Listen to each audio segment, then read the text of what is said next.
আজকে রাতে আমার একটা প্রিয় রেসিপি রান্না করছি, যেটা আমি খাবো। চলো দেখিয়ে দিই।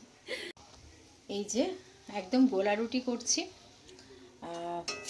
এটা খেতে আমার ভীষণ ভালো লাগে, তো ভাবলাম যে না আর কিছু করব না, একদম এটা করে নিই।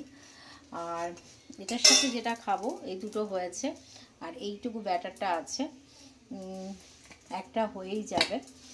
আর এর সাথে খাবো এই যে আলুর তরকারি আজকে খাবো, কিছু করার নেই।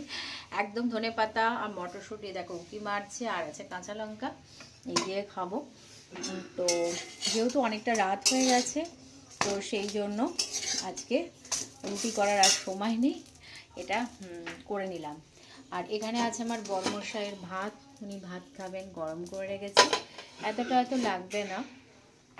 আর এখানে তার আছে মুগ ডাল একদম ধনেপাতা দিয়ে, আর আছে গোল গোল করে আলু ভাজা। এরপর যেটা করব সেটা হচ্ছে ডিম করব, যেটা আমার বড়মশাই খাবেন। আর এটা আমি করে নিই, যেহেতু আজকে আমি নিরামিষ খাবো, তো ওই কারণে ডিমটা একটু পরে করব। এগুলোকে সরিয়ে নিই, তারপরে ডিমটা করব। তো এই হচ্ছে আমাদের রাতের আজকে খাবার দাবার। এই দেখো কি সুন্দর উঠেছে। এতটাই দেরি হয়ে গেছে যে আর মানে ওই রুটি আটা মাখো বেলো পাল লাগছে না একদম।